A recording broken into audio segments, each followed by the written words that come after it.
درود و سلام انسان کی زندگی کو بہترین بنانے کے لیے اللہ کی جانب سے ایک انعام ہے، ایک تحفہ ہے جو خالق کائنات نے اپنے حبیب علیہ السلام کی امت کو عطا فرمایا ہے۔ بیمار درود و سلام پڑھے تو اللہ تبارک و تعالی شفا عطا فرماتا ہے۔ اگر بے روزگار درود و سلام پڑھے تو خالق کائنات روزگار عطا فرماتا ہے۔ گناہگار درود و سلام پڑھے تو اللہ نیکوکار بنا دیتا ہے۔ اگر دل کا سکون برباد ہو چکا ہو تو بندہ درود و سلام پڑھے تو رب دل کا سکون عطا فرما دیتا ہے۔ رات کی نیند غائب ہو چکی ہو تو درود و سلام پڑھا جائے تو اللہ پرسکون نیند عطا فرما دیتا ہے۔ اولاد نافرمان ہو جائے تو درود و سلام پڑھا جائے تو رب اولاد کو تابعدار بنا دیتا ہے۔ اولاد نہ ہوتی ہو تو درود و سلام کی کثرت کی جائے تو اللہ صاحب اولاد کر دیتا ہے۔ درود و سلام ہر زندگی کی مصیبت میں، پریشانی میں، غم میں، دکھ میں، بے چینی میں، بے قراری میں انسان کی زندگی کا سہارا ہے۔ درود و سلام کی کثرت کرنی چاہیے، اور جب یہ والی آیت مبارکہ ان اللہ و ملائکتہ یصلون علی النبی پڑھی جائے تو اس کے بعد ایک بار ہر کسی صاحب ایمان پر درود و سلام پڑھنا واجب ہوتا ہے۔ تو زبان رب نے دی اپنے محبوب کے لیے ہیں، اور اگر زبان حضور کے درود و سلام کے لیے نہیں کھلنی تو پھر کس کام کے لیے کھلنی ہے؟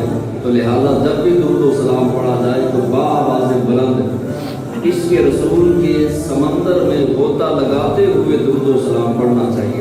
اللہ تبارک و تعالیٰ نے قرآن مجید قرآن رشید میں ارشاد فرمایا قل ان کنتم تحبون اللہ فاتبعونی یحببکم اللہ۔ فرمایا کہ محبوب آپ فرما دیجئے کہ جو اللہ سے محبت کا دعویٰ کرتے ہیں اور وہ اعلان کرتے ہیں کہ ہم اللہ سے محبت کرتے ہیں تو پیارے فاتبعونی ان سے کہہ دیجئے کہ وہ آپ کے غلام بن جائیں۔ سجنا کو تیرے غلام بن جائیں تو پھر ان کو کہنے کی ضرورت نہیں ہوگی کہ ہم اللہ سے محبت کرتے ہیں، بلکہ پوری کائنات کو پیدا کرنے والا عرش و فلک، چاند ستاروں، زمین آسمان، پہاڑوں، دریاؤں، سمندروں، مشارق و مغارب و شمال و جنوب کا بنانے والا رب کعبہ، رب ذوالجلال خود اعلان کرے گا یحببکم اللہ، میں ان سے محبت کروں گا جو میرے محبوب کے غلام بن جائیں۔ پہلے بندہ کہتا ہے کہ ہم اللہ سے محبت کرتے ہیں،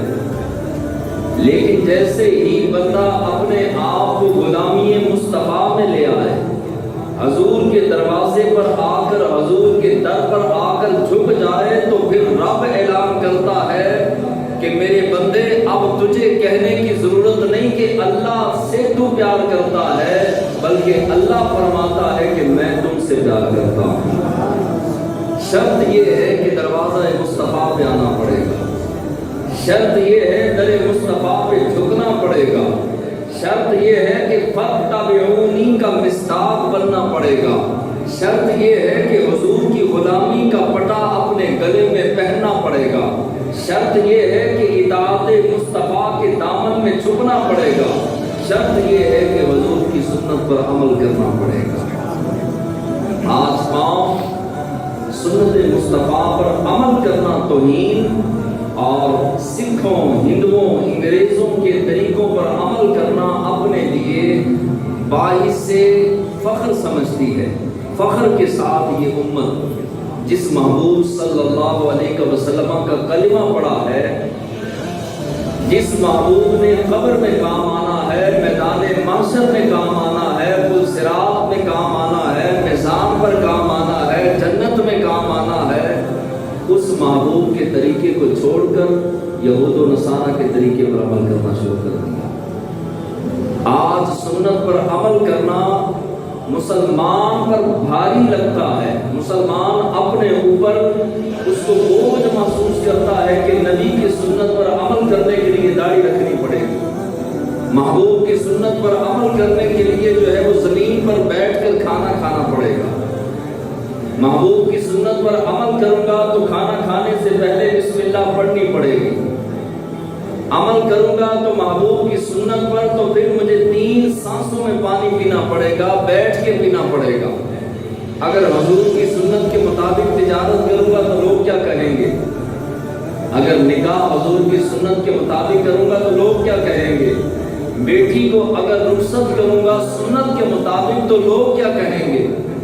اور اگر بیٹے کا نکاح، بیٹے کی شادی اللہ کے حبیب کی سنت کے مطابق کروں گا تو لوگ کیا کہیں گے؟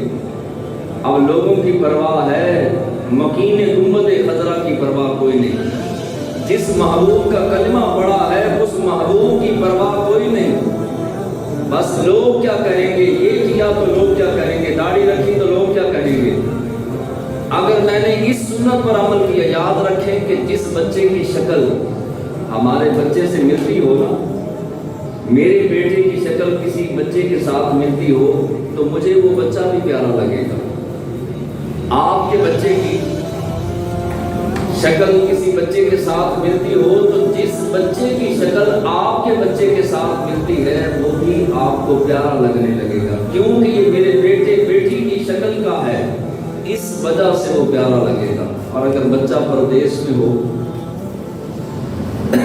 اور کسی بچے کی شکل اسی بیٹے کے ساتھ ملتی ہو جو پردیس میں بیٹھا ہے تو کسی ماں کو پتا چلے کہ یہ میرے بیٹے جیسا ہے تو ماں اس بچے کا ماتھا چومتی ہے، پیار کرتی ہے، اسے پیارا لگتا ہے۔ وجہ کیا ہے کہ میرے بچے کے ساتھ اس کا چہرہ ملتا ہے، آنکھیں ملتی ہیں، شکل ملتی ہے، تو اللہ کو وہ کتنا پیارا لگتا ہوگا جس امتی کا چہرہ محبوب کے چہرے سے ملتا ہوگا۔ حضور علیہ السلام کے چہرہ نور پر داڑھی مبارک کی جھالر، نور کی جھالر سجی ہوئی تھی، حضور علیہ السلام اپنا سر مبارک ڈھانپ کے رکھتے، سفید لباس پسند فرماتے، حضور علیہ السلام بیٹھ کے کھانا کھاتے، اللہ کے نبی صلی اللہ علیہ وسلم 3 سانسوں میں بیٹھ کے پانی پیتے، حضور علیہ السلام کثرت کے ساتھ غلطی کرنے والوں کو معاف فرماتے۔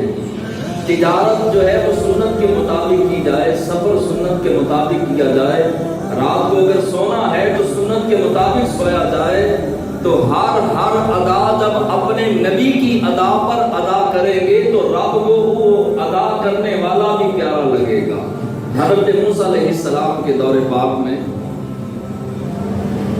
جائے کہ انسان جو ہے وہ یہود و نصارہ کے طریقوں پر عمل کرے، چن کے اپنے نبی کی سنتوں کو، اپنے نبی کے طریقے کو جانا کریں، پہچانا کریں اور اسی کے مطابق جو ہے وہ زندگی کے شب و روز گزارنے کی بندہ کوشش کرے۔ موسیٰ علیہ السلام کے دور میں آپ نے اپنی امت کو تبلیغ کی، نیکی کی دعوت دی، برائی سے منع کیا، اللہ کے قریب بلایا، قرآن اپنا اس دور کی جو کتاب تھی موسیٰ علیہ السلام پر اتری اس کے قریب بلایا، لیکن امت نہ مانی۔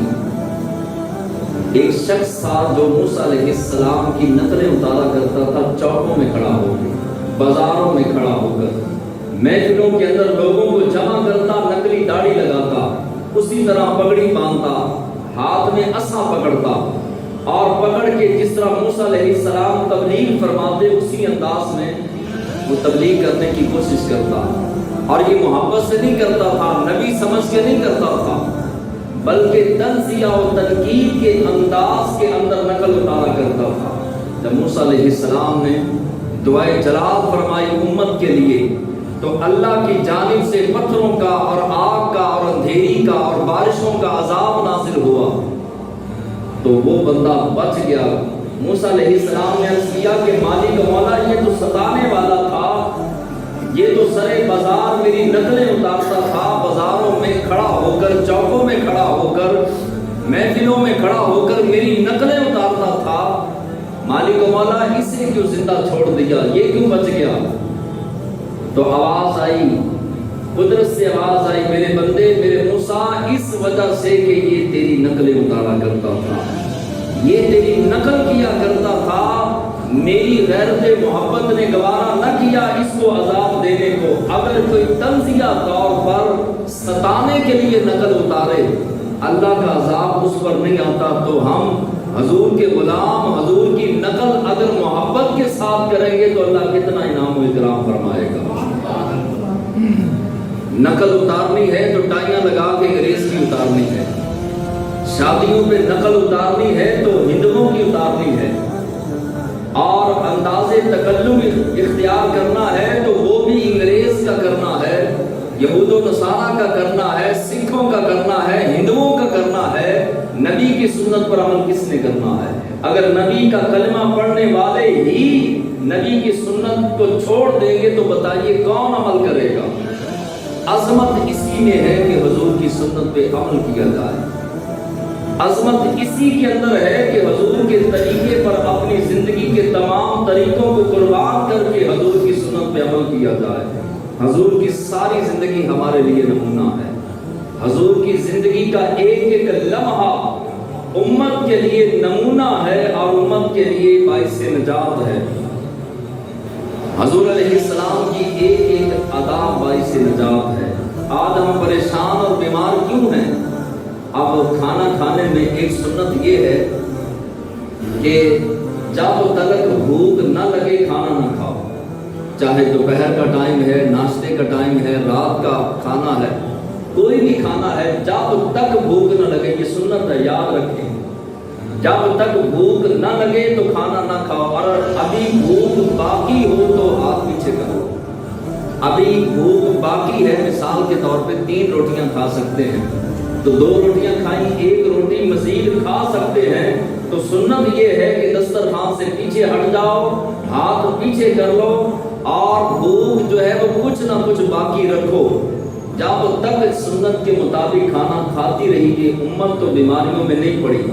آج آپ پاکستان کے کسی بھی ہسپتال میں چلے جائیں تو ہسپتال بھرے پڑے ہیں، کسی بھی حکیم طبیب کے پاس چلے جائیں تو اطباء کے جتنے بھی کلینک ہیں بھرے پڑے ہیں۔ یہ امت تو بیمار ہونے والی نہیں تھی، وجہ کیا بنی؟ سنت سے دوری کی وجہ ہے۔ حضور علیہ السلام کی ایک سنت ہے مسواک۔ اب کافر نے جب دیکھا کہ مسلمان مسواک پر پابندی کرتا ہے اور مسواک سے کم و بیش ایک روایت کے مطابق 80 بیماریاں دور ہوتی ہیں، مسواک سے حافظہ مضبوط ہوتا ہے، نظر تیز ہوتی ہے، پیٹھ مضبوط ہوتی ہے، قوت مدافعت بڑھتی ہے، معدے کی بیماریاں ختم ہوتی ہیں، اور جو ہے وہ لعاب بڑھتا ہے، اولاد خوبصورت پیدا ہوتی ہے، بہت ساری بیماریوں سے مسواک سے نجات ملتی ہے۔ انگریز نے کہا مسواک چھڑوانے کے لیے کیا کیا جائے، تو اس نے جو ہے وہ ٹوتھ برش دے دیا اور کہا کہ اب مسواکوں کو گھروں سے نکالو، یہ پرانا دور ہے، اب جو ہے وہ برش لے کر آؤ، ٹیوب لے کے آؤ، 200 کی، 300 کی، 500 کی، 700 کی، اور مسلمان جیسے جیسے نبی کے طریقے سے ہٹے گا بیمار بھی رہے گا اور پریشان بھی رہے گا، دکھی اور غمزدہ بھی رہے گا، بے قرار اور بے چین بھی رہے گا۔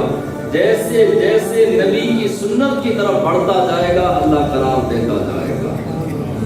مسواک، حضرت عبداللہ ابن عباس فرماتے ہیں کہ جس گھر کے اندر مسواک ہوتی ہے فرشتے اس گھر کی زیارت کے لیے آتے ہیں، جس گھر میں مسواک ہوتی ہے ملائکہ اس گھر کی زیارت کے لیے آتے ہیں۔ ایک صحابی حضرت فاروق اعظم کے پاس آیا، کہنے لگا کہ حضور بھوک نہیں لگتی، پریشان ہوں، معدے کا مسئلہ ہے، کبھی قبض ہو جاتی ہے، کبھی موشن لگتے ہیں، آپ کوئی حل بتائیے، کوئی پھکی دیجئے، دوائی دیجئے۔ آپ نے فرمایا جا جا کے مسواک کیا کر، اللہ شفا عطا فرمائے گا۔ وہ صحابی فرماتے ہیں کہ میں نے چند دن مسواک کی، اللہ تبارک و تعالیٰ نے میرے معدے کو مضبوطی عطا فرمائی اور میری بیماری ختم ہو گئی۔ اپنی گھر والیوں کو، بیٹیوں کو، بیٹوں کو مسواک کی عادت ڈالیں، آہستہ آہستہ آہستہ آہستہ کوشش کیجئے، انشاءاللہ العزیز دنیا کے اندر۔ اور نبی کریم علیہ السلام نے فرمایا امام بخاری نے جو ہے وہ اس حدیث پاک کو نقل کیا کہ جو گئے گزرے دور میں افراتفری کے عالم میں نفسا نفسی کے عالم میں میری ایک سنت پر عمل کرے گا، اللہ اسے 100 شہیدوں کا ثواب عطا۔ ایک سنت ہے مسواک کرنا، ایک سنت ہے بیٹھ کے پانی پینا، ایک سنت ہے 3 سانسوں میں پانی پینا، ایک سنت ہے پانی کو دیکھ کے پینا، ایک سنت ہے کہ کھانا بھوک رکھ کے کھانا اور 2 زانوں بیٹھ کے کھانا، سر ڈھانپ کے کھانا، پانی سر ڈھانپ کے پینا، یہ سنتیں ہیں۔ علماء سے پوچھیں کہ جناب ہم پانی تو روز پیتے ہیں، دن میں کئی بار پیتے ہیں، ہمیں پانی پینے کی سنتیں بتائیں تاکہ عمل کریں۔ ایک سنت پر عمل کرنے کا ثواب کتنا ہے؟ 100 شہیدوں جتنا۔ قیامت کے دن ایک ایک نیکی کو بندہ ترسے گا، ایک نیکی نہ سگی ماں دے گی نہ سگا باپ دے گا۔ اور دنیا میں دعوی محبت کرنے والا اس کے پاس بھی جائیں گے جو دنیا میں کہا کرتا تھا میں تیرے بغیر رہ نہیں سکتا، تیرے بغیر ایک پل جینا میرے لیے جو ہے وہ مشکل ترین ہے، میں تیرے بغیر ایک لمحہ بھی نہیں گزار سکتا۔ قیامت کے دن جب بندہ اس کے پاس جا کے اس طرح ہاتھ جوڑے گا اور جوڑ کے کہے گا ایک نیکی دے دے، اگر تم نے ایک نیکی مجھے دے دی تو تیری اس ایک نیکی ملنے کی وجہ سے میں جہنم سے جنت جا سکتا ہوں۔ لیکن دنیا کے اندر اتنی محبتوں کا دعویٰ کرنے والا قیامت کے دن انکار کر دے گا، کہے گا میں تجھے جانتا ہی نہیں، تو ہے کون؟ آج مجھے اپنی فکر ہے، میں تجھے جنت بھیج کر اور وہ جہنم چلا جا یہاں سے، کوئی ایک نیکی نہیں دے گا۔ اللہ نے کتنا آسان کر دیا کہ دنیا کے اندر حضور کی سنت پہ عمل کرتے جاؤ ثواب کماتے جاؤ، عمل کرتے جاؤ ثواب کماتے جاؤ۔ کھانا کھانا ہے تو سنت کے مطابق، پانی پینا ہے تو سنت کے مطابق، تجارت کرنی ہے تو سنت کے مطابق، رشتہ داری کرنی ہے تو سنت کے مطابق، ملازم رکھنا ہے تو سنت کے مطابق، کسی کے پاس ملازم رہنا ہے تو حضور کی شریعت کے مطابق۔ جو بندہ سنت کے مطابق عمل کرتا جائے گا، ہر اس عمل کو رب عبادت میں لکھتا جائے گا۔ حضرت حذیفہ بن یمان کہتے ہیں کہ سویرے سویرے حضور علیہ السلام میرے گھر کے قریب سے گزرے، کہیے سبحان اللہ۔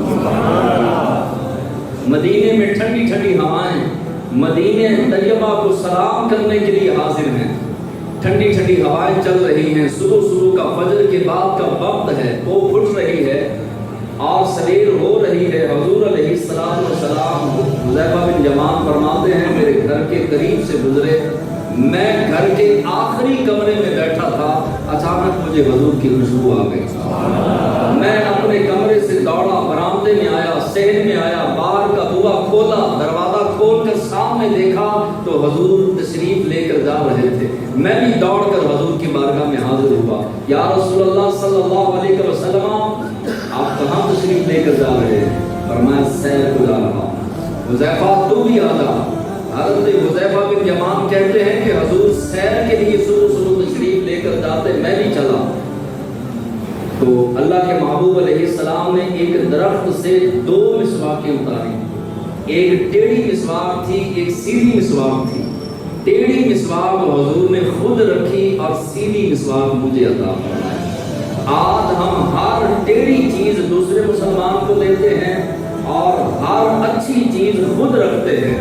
ہم تو اتنے جو ہے وہ گر گئے کہ ہر بری چیز اللہ کی راہ میں اور ہر چیز اپنے پاس، اچھی چیز اپنے پاس اور بری چیز اللہ کی راہ میں، چھچڑے اللہ کی راہ میں، ہڈیاں اللہ کی راہ میں، اور جتنا بھی نہ کھانے والا گوشت تھا وہ اللہ کی راہ میں، جتنا اچھا صاف ستھرا گوشت تھا وہ اپنے لیے اور رب کو چھچڑے دے کر یہ قربانی مسلمان کر رہا ہے۔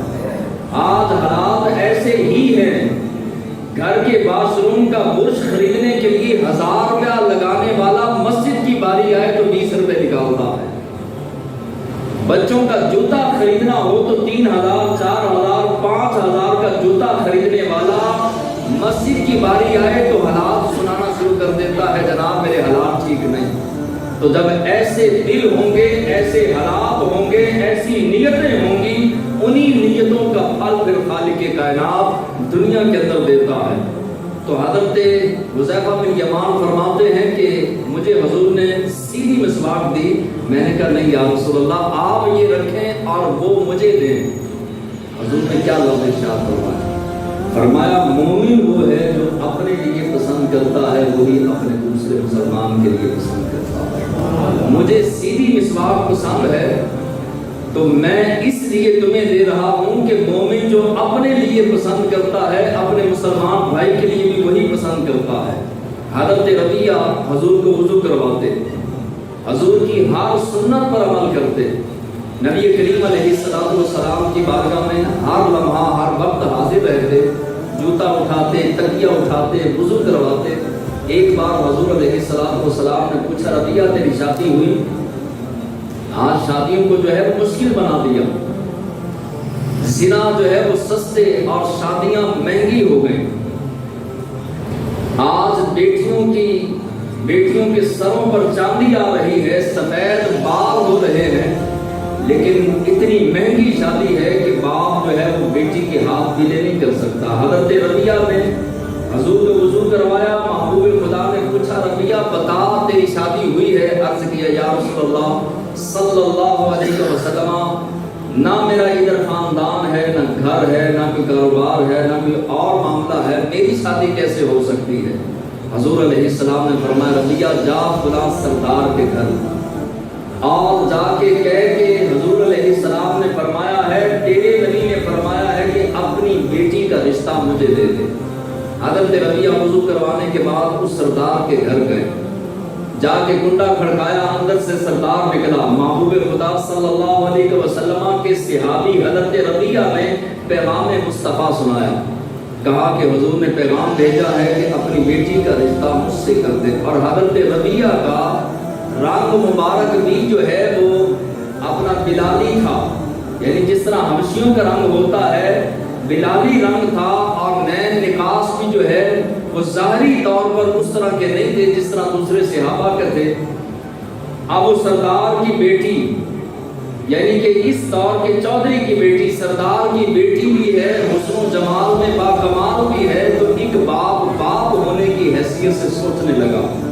اندر سے بیٹی کی آواز آئی ابا جی یہ نہ سوچو کہ یہ کون آیا ہے، بلکہ یہ سوچو کہ یہ کس نے بھیجا ہے. آنے والے کو نہ دیکھو، بھیجنے والے کو دیکھو. میں نے ربیعہ کا جو ہے وہ رشتہ قبول کیا، جلدی سے آپ ہی ہاں کیجئے تاکہ مصطفیٰ جان رحمت میرا رشتہ پکا کر کے اس کے ساتھ نکاح کر دیں. اور قیامت کے دن جب ہر بیٹی کہے کہ میرا رشتہ میرے باپ نے کیا، کوئی کہے میرے ماموں نے کیا، کوئی کہے میرے چچا نے کیا، قیامت کے دن میں کہوں گی کہ میرا رشتہ مدینے کے تاجدار نے کیا.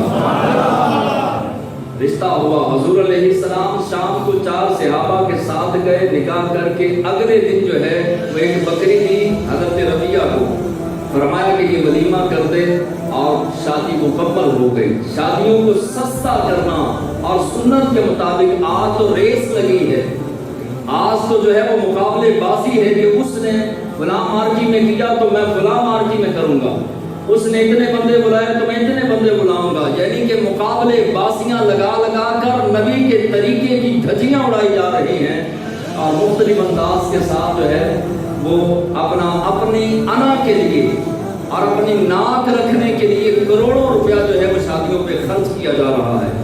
حضرت سلمان فارسی گورنر ہیں، فاروق اعظم کا دور ہے، اور بڑے بڑے یہودی اور عیسائی دسترخوان پہ بیٹھے ہیں. حضرت سلمان فارسی رضی اللہ تعالیٰ عنہ کے ہاتھ سے لقمہ گرا دسترخوان سے. آپ نے وہ لقمہ اٹھایا تو جلدی سے 7 صحابی جو بیٹھے تھے انہوں نے ہاتھ پکڑ لیا، کہا کہ ادھر بڑے بڑے امیر یہود و نصارہ بیٹھے ہیں اور یہ سفیر ہیں، اپنے ملکوں میں جا کے یہ ہماری اس بات کو بتائیں گے کہ مسلمان تو اتنا بھوکا ہے کہ ایک لقمہ گر جائے تو وہ بھی اٹھا کر کھاتا ہے، اور وہ بھی وقت کا گورنر، تو آپ نہ کھائیں. حضرت سلمان فارسی جلال میں آ گئے اور ہاتھ چھڑاتے ہوئے فرمایا کہ میں ان دنیا داروں کی خاطر اپنے نبی کی سنت کو ترک کر دوں. آپ نے لقمہ کھا کر فرمایا سن. حضور علیہ السلام نے فرمایا کہ اگر لقمہ دسترخوان کے کھا لے تو رب اس کی بخشش کر دیتا ہے۔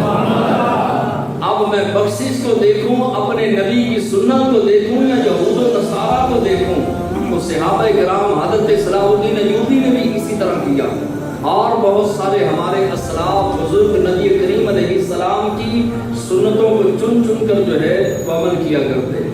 حضرت عثمان غنی رضی اللہ تعالیٰ عنہ ایک مرتبہ گزر رہے تھے تو آپ نے سر جھکا لیا، ایسے سر جھکا کے جب گزرے تو ساتھ جو صحابہ تھے وہ کہنے لگے ادھر تو کوئی درخت نہیں نظر آیا، کوئی معاملہ نہیں، تو آپ نے سر کیوں جھکایا؟ تو عثمان غنی رضی اللہ تعالیٰ عنہ فرمانے لگے کہ اس وجہ سے کہ ایک بار میرے آقا مولا صلی اللہ علیہ وسلم یہاں سے گزر رہے تھے تو یہاں درخت تھا، اور درخت تھا تو اس درخت کی ٹہنیاں نیچے جھکی ہوئی تھی، تو حضور یہاں سے کچھ جھک کے گزرے تو میں نے سوچا کہ درخت بھی نہیں، ٹہنیاں بھی نہیں، مگر اپنے محبوب کی ادا کو ادا کیا جائے اور رب کی بارگاہ سے ثواب لیا جائے۔ ایک صحابی وضو کرنے لگے تو یکا یک مسکرانے لگے، تو ساتھ بیٹھے صحابی نے پوچھا کیا مسکرائے کیوں؟ کہا کہ کوئی وجہ نہیں، بس اسی جگہ حضور علیہ السلام جلوہ فرما تھے، حضور وضو سے پہلے مسکرائے تو میں بھی مسکرا دیا۔ یعنی کہ نبی کریم علیہ السلام کی ہر سنت پر دیوانہ وار صحابہ عمل کیا کرتے۔ آج تو اگر کھڑا کیا جائے نوجوان کو پوچھا جائے کہ بتاؤ جی پانی پینے کا سنت طریقہ کیا ہے، کھانا کھانے کا سنت طریقہ کیا ہے، لباس پہننے کا سنت طریقہ کیا ہے، تجارت کرنے کا سنت طریقہ کیا ہے، سفر کرنے کا سنت طریقہ کیا ہے، شادی کا سنت طریقہ کیا ہے، اور چلنے کا سنت طریقہ کیا ہے، بات چیت کرنے کا سنت طریقہ کیا ہے، ہر چیز کا پتہ ہے اس قوم کو، مگر اپنے نبی کی سنت کا پتہ نہیں۔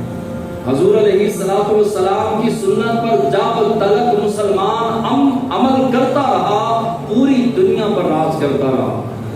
حضور علیہ السلام کا ایک اور اسوہ، ایک اور سنت، ابو سفیان ساری زندگی حضور کا دشمن رہا، بعد میں صحابی رسول بنے اور مرتبہ و مقام پایا، مگر دشمن تھے پہلے، اور انہی کی بیوی ہندہ نے حضرت امیر حمزہ کا کلیجہ چبایا، لیکن جب معافی کی باری آئی تو مکہ فتح ہوا تو حضور علیہ السلام نے فرمایا کہ جو ابو سفیان کی حویلی میں چلا جائے آج اس کو بھی معافی کا اعلان ہے، آج اس کو بھی کچھ نہیں کہا جائے گا۔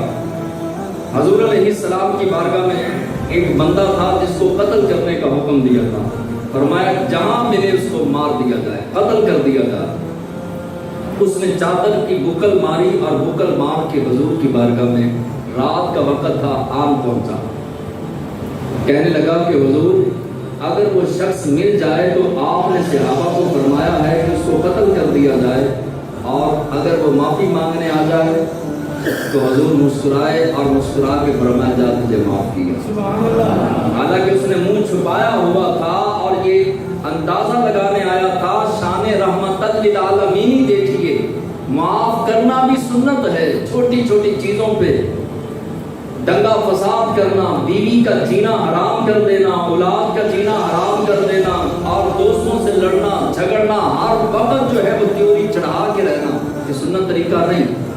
اللہ کے محبوب علیہ السلام ایک مرتبہ گھر تشریف لائے، بہت جلدی میں، باہر صحابہ کرام ہزاروں کی تعداد میں انتظار کر رہے تھے۔ گھر تشریف لائے تو حضرت عائشہ صدیقہ طیبہ طاہرہ رضی اللہ تعالی عنہا بازو پھیلا کر حضور کے سامنے کھڑی ہو گئی۔ حضور نے کوئی چیز پکڑی، باہر تشریف لے کے جانے لگے تو آگے عائشہ صدیقہ کھڑی ہو گئی، کہنے لگی کہ آپ کو فرمانے لگی، عرض کرنے لگی کہ آپ کو باہر نہیں جانے دینا۔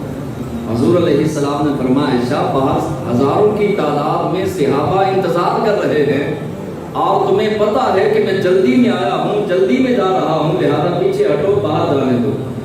عرض کیا کہ بندہ نواز میرے سرتاج، میں نے لاڈ سے محبت سے ایسے بازو پھیلا کے دروازے کے سامنے کھڑی ہو گئی، حجرہ نور کے دروازے کے سامنے کہا باہر نہیں جانے دینا۔ حضور نے فرمایا کہ باہر جانے دو، صحابہ بیٹھے ہیں انتظار کر رہے ہیں۔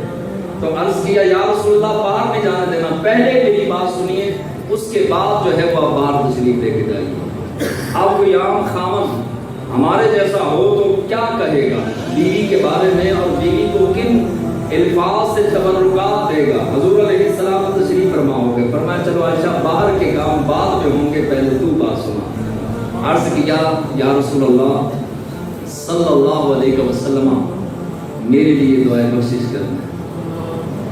حضور علیہ السلام نے ہاتھ مبارک اٹھائے ید اللہ کے ہاتھ اور فرمایا کہ عرض کیا مالک و مولا عائشہ کو بھی بخش دے، عائشہ کے ابا کو بھی بخش دے۔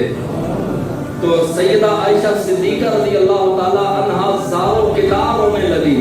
حضور علیہ السلام نے فرمایا عائشہ میں نے یہ تیرے لیے ایک بار دعا کی تو رونے لگی، یہی دعا میں اپنی امت کے لیے روزانہ 70 بار کرتا ہوں۔ اور امت جو ہے وہ انگریز کی ٹائیاں باندھ کے پکڑ کرتی ہے، امامہ باندھ کے پکڑ نہیں کرتی۔ امت جو ہے وہ حضور کی داڑھی منڈوا کے پکڑ کرتی ہے، داڑھی رکھ کے نہیں پکڑ کرتی۔ امت ٹیبلوں پر بیٹھ کر گوروں کی طرح کھانا کھانے میں اپنا سٹیٹس اور اپنی جو ہے وہ شخصیت کو ابھارتی ہے، بیٹھ کر زمین پر بیٹھ کر سنت کے مطابق کھانا کھانے کو اہمیت نہیں دیتی۔ امت جو ہے وہ آج حضور کے در سے بے وفا ہونے کے باوجود عشق رسول کے دعوے کرتی۔ ایک عاشق رسول ایک محفل میں میرا جانا ہوا تو وہاں ایک نعت خواں تھا عشق رسول، داڑھی منڈا، اور وہ عشق رسول میں ڈوب کر نعتیں پڑھ رہا۔ نعت پڑھنے کے بعد میرے پاس بیٹھا تو میں نے کہا جناب ماشاءاللہ بہت کلام آپ نے عالی شان کلام پڑھا، آپ کی آواز بھی بڑی خوبصورت ہے، اللہ نے عزتوں سے بھی نوازا ہے، اگر چہرے پر حضور کی سنت کا نور آ جائے تو اور مزہ آ جائے۔ تو کہنے لگا کہ علامہ اقبال نے بھی تو داڑھی نہیں رکھی تھی۔ میں نے کہا تم نے علامہ اقبال کا کلمہ نہیں پڑھا، جس نبی کا کلمہ پڑھا ہے اس نبی کی داڑھی مبارک سنت ہے رکھنا۔ اگر اس نبی کی سنت ہے تو علامہ اقبال کو جو ہے وہ چھوڑ دے، اپنے نبی کو دیکھ جس نبی کا تم نے کلمہ پڑھا ہے۔ اور دوسری بات، علامہ اقبال نے ایک مقام پر آ کر کے اندر کی داڑھی دکھا دی تھی۔ آج یہی ہوتا ہے نا، داڑھی اندر کی ہونی چاہیے، اور شیطان اور شیطانی بندے شیطانی ذہن والے کہتے ہیں جی وہ جی داڑھی میں کیا رکھا ہے، داڑھی میں جو ہے وہ اسلام تو نہیں ہے، مگر اسلام میں داڑھی ہے، دین میں داڑھی ہے، سنت میں داڑھی ہے۔ اب اقبال نے داڑھی دکھائی تھی، اگر تو بھی دکھا سکتا ہے تو اقبال کی طرح منڈاتا رہے، ہم کچھ بھی نہیں کہیں گے۔ برحال کسی نے رکھنی ہے تو اپنے لیے یہ داڑھی منڈوانا ایسا گناہ ہے کہ بندہ سویا ہو تو گناہ لکھا جا رہا ہے، بندہ کھانا کھا رہا ہے تو گناہ لکھا جا رہا ہے، بندہ نماز پڑھ رہا ہے تو داڑھی منڈانے کا گناہ لکھا جا رہا ہے، کعبے کا طواف کر رہا ہے تو اس بندے کے لیے گناہ لکھا جا رہا ہے، مسجد نبوی میں بیٹھا ہے گنبد خضرا کو دیکھ رہا ہے تو گناہ لکھا جا رہا ہے۔ آؤ بڑھو اپنے نبی کی سنت کی طرف، علماء کے قدموں میں بیٹھ کر ان سے پوچھئے تجارت کا بہترین اور سنت طریقہ کیا ہے، ہم اپنے نبی کی سنت کے مطابق تجارت کریں گے۔ لباس پہننے کا سنت طریقہ کیا ہے، لباس تو پہننا ہی ہے، روزانہ کپڑے چینج کرنے ہیں، اگر سنت کے مطابق چینج کریں گے تو پیسے نہیں لگیں گے مگر ثواب ملے گا۔ اگر چہرہ سنت کے مطابق ہو گیا تو جب قبر میں جائیں گے تو حضور علیہ السلام قبر میں تشریف لائیں گے تو فرشتوں نے جب پوچھا ماں دین کا من ربوں کا اور حضور کے بارے میں تو حضور فرمائیں گے تجھے نظر نہیں آ رہا، اپنے چہرے پر میری سنت کا چراغ لے کر آیا ہے، اپنے محبوب کی سنت کی طرف آئیے۔ کھانا تو روز کھانا ہے، سب نے کھانا ہے، کوئی ایک وقت کھاتا ہے، کوئی 2 ٹائم کھاتا ہے، کوئی 3 ٹائم کھانا، لیکن سنت کے مطابق کھانا کھایا جائے گا تو وہ کھانا بھی عبادت بن جائے گا۔ دانت تو صاف کرنے ہیں، برش کی بجائے مسواک لے آئیے، اگر برش کا بغیر گزارا نہیں تو چلو ایک ٹائم برش کر لو، ایک ٹائم مسواک کر لو۔ اسی طرح سونا تو ہر کسی نے ہے، مگر یہ معلوم کر لیجئے کہ سونے کا طریقہ کیا ہے۔ نماز تو پڑھنی ہے، نماز کا طریقہ سنت کے مطابق اگر آ جائے، وضو کرنا ہے سنت کے مطابق، اور معاف کرنا، درگزر کرنا، اور اپنے بڑوں کا ادب کرنا، چھوٹوں پہ شفقت کرنا، یہ بھی سنت ہے۔ سچ بولنا بھی سنت ہے، حق بات کہنا بھی سنت ہے، رزق حلال کمانا بھی سنت ہے، بہترین انداز میں، بہترین اخلاق میں، سچائی کے ساتھ، دیانتداری کے ساتھ ایمانداری کے ساتھ دکان چلانا بھی سنت ہے. تو لہٰذا آئیے ایک ایک سنت پہ عمل کرنے کا جو ہے وہ عزم تو کریں, ایک سنت کے مطابق جو ہے وہ چلنے کی کوشش تو کریں, رب دوسری سنتوں پر بھی چلانے کے لیے اللہ توفیق بخش دے گا. اچھا, اس میں جو ہے وہ ہم 2 سنتوں کی نیت کر لیتے ہیں. آج کے بعد جب تک جو ہے وہ بھوک نہیں لگے گی اس وقت تک کھانا نہیں کھائیں گے. ٹھیک ہے جی, چاہے کھانے کا ٹائم ہو بھی جائے.